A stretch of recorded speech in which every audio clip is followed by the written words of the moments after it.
Back to the Charlie Marlow Show. You got Top Gun. We got Lou Korac on the line from NHL.com, of course, covering the Blues. Lou Korac, when you hear that music, does it take you back to 1986? You got the beach volleyball scene with Val Kilmer and Tom Cruise. What are you thinking, Lou? Ocean Pacific. Oh, yeah. Beautiful. Beautiful Let me men. ask you guys something. Jimmy Hewer's in there again. Can you guys let him go home for an hour and get some sleep or whatever? Do you guys? I mean, can you guys just leave him alone? Well, somebody's got to be in here. Jim Hewer can do everything.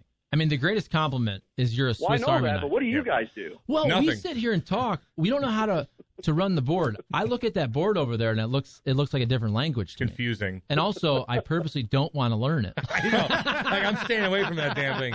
I see how stressed out Rock is at the end of the day. Oh, God. I'll give you guys that one. Lou, what's up, man? How you doing? Good. How are you guys? We're doing great. Yeah, good, man. We're talking a lot of Blues in the 12 o'clock hour. What'd you think of that game last night? I know the second period bugaboo thing has become a talking point the last couple of weeks, and they had it again last night, but man, what a third period to overcome that. Yeah, and it was, I wrote about it last night, and it was good to see the secondary guys kind of jump in there and do the heavy lifting. You know what I'm saying? I mean, you can't get it from O'Reilly's and Shen's and Perron's, even though Perron had 2 assists last night. You can't get it from the top dogs every night. I mean, man, this compressed schedule just, it's going to take its toll on these guys. They play a lot of minutes. They do a lot for this hockey team, and you need Robert Thomas and Jordan Kyrou. And, I guess I can throw Mike Hoffman in with that secondary scoring, but I'll tell you what, the way he's been going here, he's been like a buzzsaw, man. He's part of that. To me, he's kind of part of that first wave right now because, anytime it seems like the puck is on his stick, it's hitting the back of the net. And, man, I think this is what this team has always thought could happen when they signed him and brought him in here. And it was, that was a heck of a way to snatch 2 points because it sure didn't look that way. And Minnesota was 20-0-2 when leading after 2 periods. So the St. Louis Blues handed them their first regulation loss. That's pretty darn good. Man, they're fun to watch, Minnesota, by the way. They got some big boys. They work hard, don't they? They're good. They're fun. They got an identity finally, which is kind of cool to see. That market needs it. But let me ask about the power play, too. Like, do you notice now when Hoff's teeing up for that 1-tee, he's a lefty, Kruger's at the top, giving him the little one-time pass so he can get it off quick. But now everybody's just focused on him.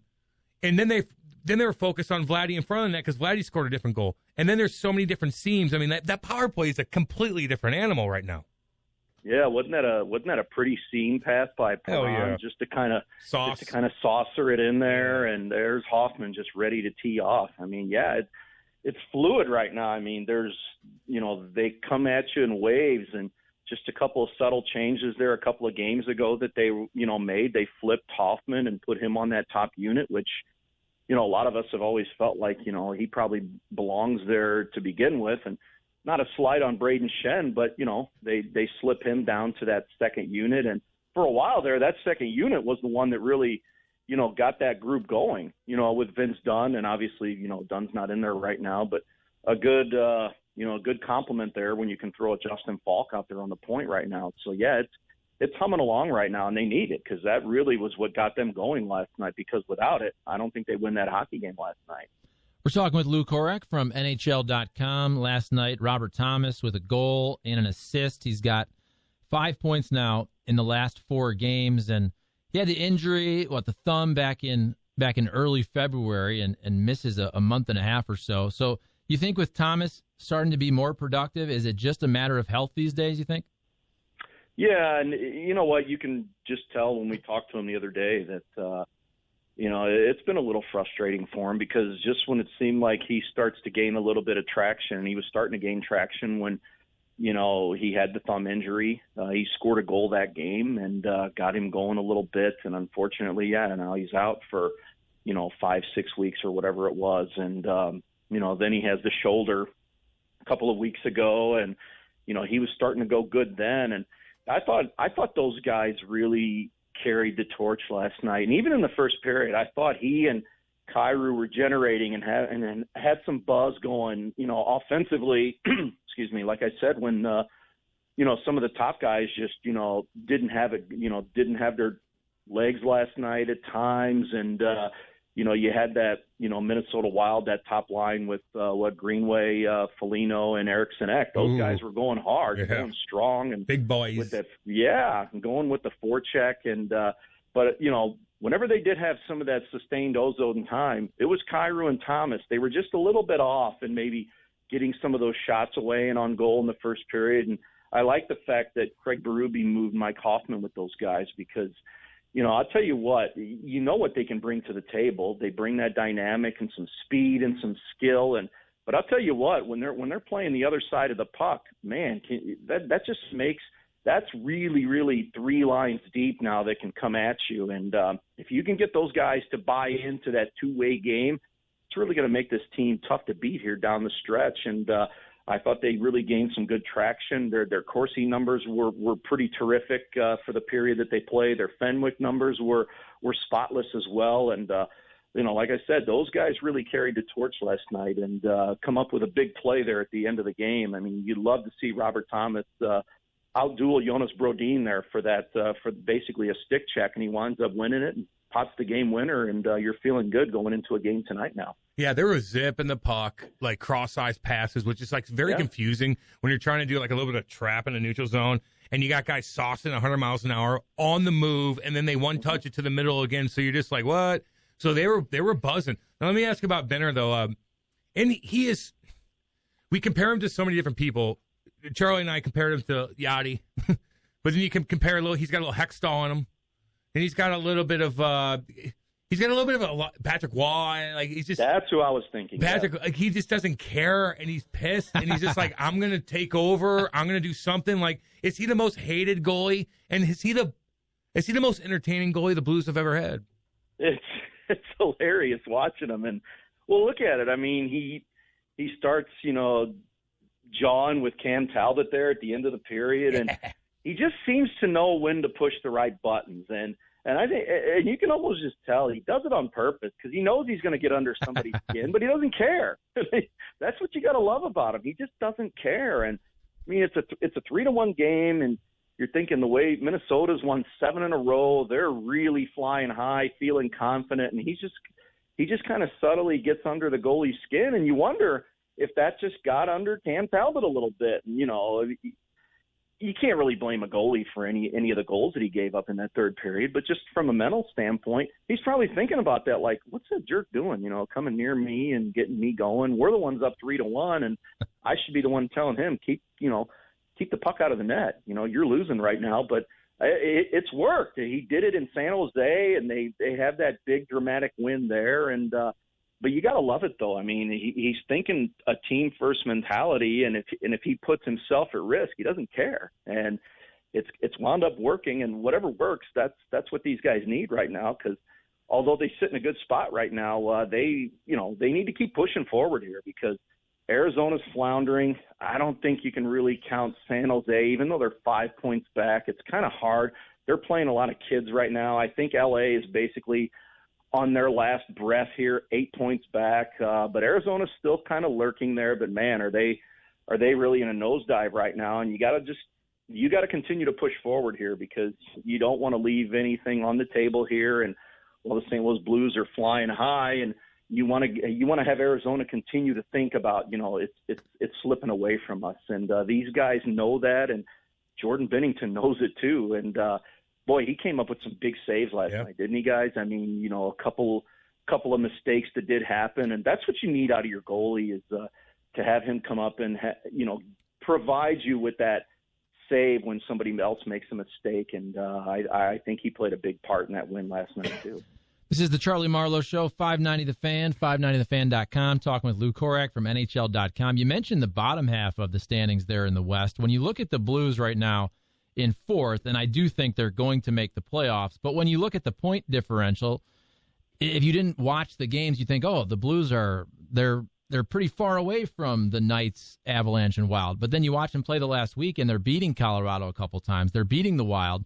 So my question is, because the Blues had the really bad stretch and the injuries and the 7-game losing streak, they're never going to catch those teams point-wise. But when they get to the playoffs, Do you think are the Blues pretty dang close in your opinion to those upper echelon teams in the West when they meet them in a playoff series? I want to see them continue, with this momentum. I think they can be, but will they? That's can and will are two different things for me.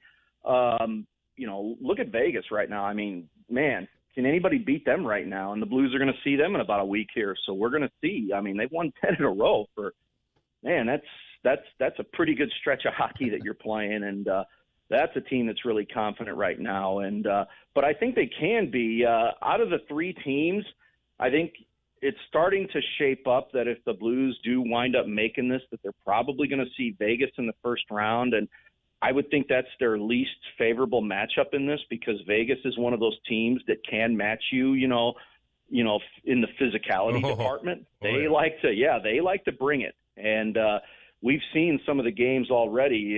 If you're not on top of your game against Vegas, they're going to bury you pretty quickly. And even in the game that the Blues won the last time they matched up, they pumped 50 shots on Jordan Binnington that game. And that's one of those where a goalie stole you 2 points. And that's going to be a tough matchup. But I like the experience that this team has. They've got a lot of guys on this roster that have obviously been there and done that when it comes to winning the Stanley Cup. So, all that pedigree does fall into place and plays a role here. And it's all about momentum, guys. You've seen it. I mean, when the Blues got on that roll 2 years ago, they didn't look back. And if you can continue to build this momentum and carry this momentum into the playoffs, to me, I think that there's more credence in that than there is of somebody that's had a great record for an entire regular season, because it's hard to sustain that over an entire body of work. But if you've got that momentum in the here and the now, that's really something. You saw it last year. The Blues had a great regular season, and look what happened. I mean, it just fizzled out,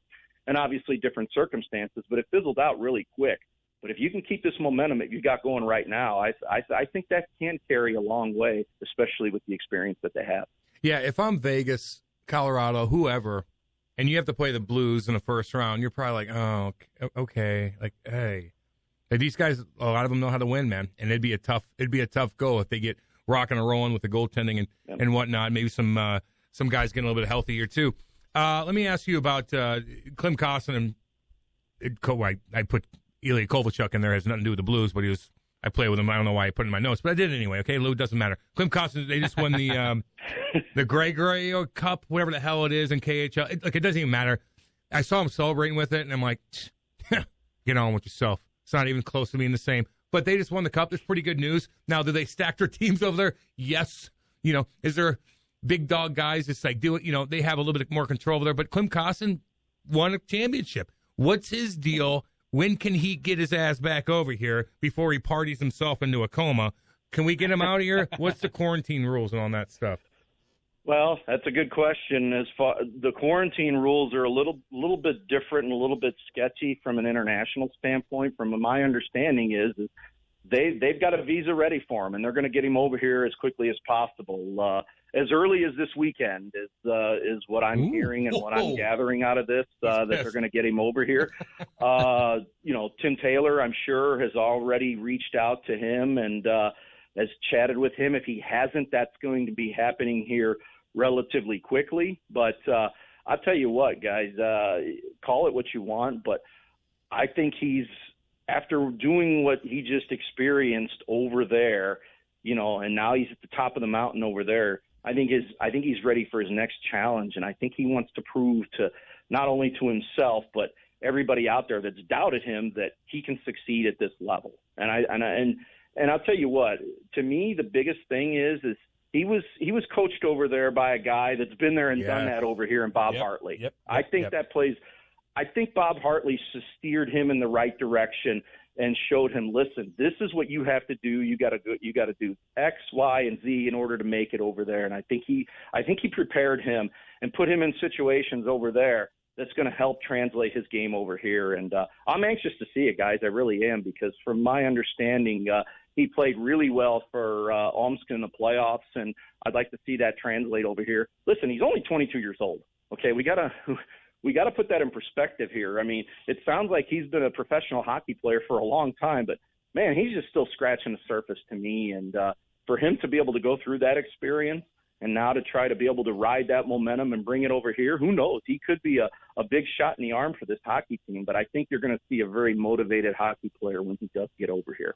We're talking with Lou Korac from NHL.com. Lou, I think one of the most interesting things about this NHL season where you're only playing within your division is it's hard to gauge which divisions are good compared to others. When you're watching other hockey games, because we watch so much in the West, do you get any sense that maybe whether it's the Central, the East, the North, or even the West, that some of these divisions are better than we think and some are weaker, and the best teams in those divisions, okay, they look great because they have a lot of points, but they're playing in a weak division?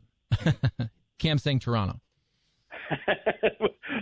Well, and that's where I was going to go, because it seems like that Canadian division, from watching it, has been top heavy, and then you've got some of your also-rans down at the bottom. It's been wide open over there, but there have been some, surprisingly to me, there have been some low-scoring games watching the Canadian teams play, but for the most part, they have been pretty wide open, and so is the East, to be honest with you. I mean, I'm seeing a lot of 6-3, 6-4, 7-5 kind of games, and that's the one that really surprises me, is because those are some of the teams that really like to play some of that lockdown style of defense. And you've been seeing it out of the Boston Bruins here, who are trying to solidify and hold their fourth position in that Eastern division. And but boy, I'll tell you what, and like you said, we've been watching in the West, and we know what's going on here. But boy, man, you got some really, really good teams in that Central division when you brought in Tampa, and you got Florida playing really well. And how about Carolina? Man,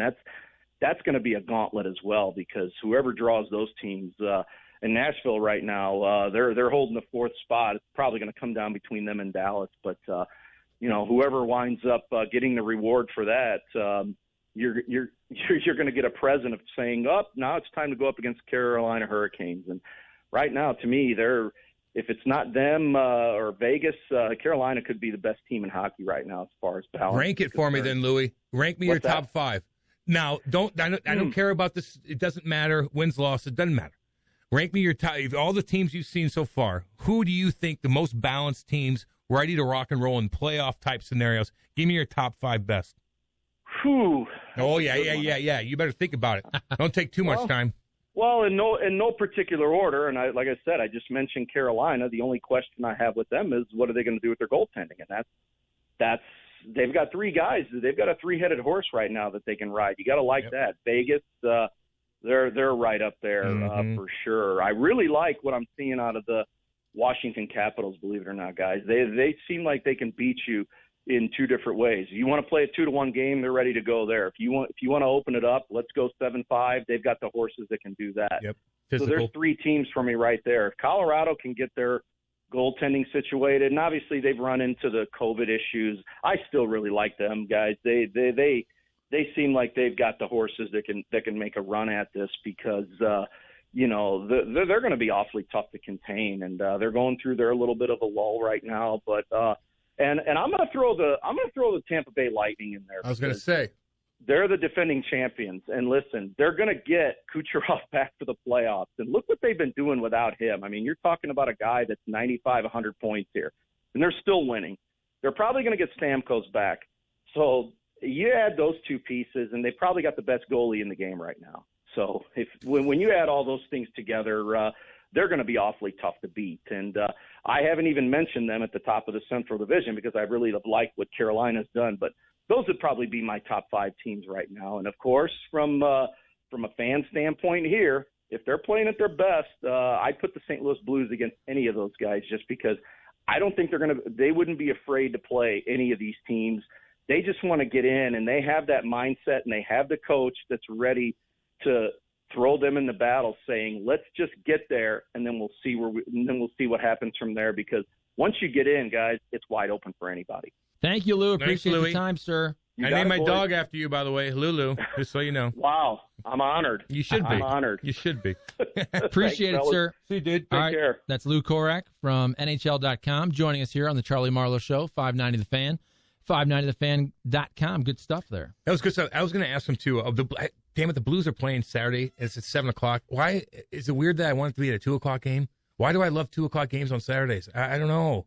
I got to look at the schedule. I like when the 7 Blues o'clock. and Cardinals play not at the same time. No. Staggered. I haven't even looked at the schedule, but I do like on a Saturday if you can get that 2 or 3 o'clock Blues game, or vice versa, really. But I like if you have a nice 6 hour straight of St. Louis sports. It's good stuff. Yeah, all day Saturday. You barbecue a little bit, chase the dogs around. I know what I'm going to be doing. Jimmy, can I ask you a question?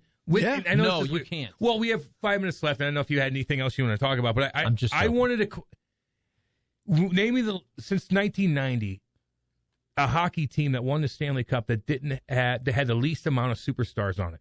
Is it not the Blues in 2019? I mean, if you go down, you got Oilers and you got two. The first Tampa team was okay.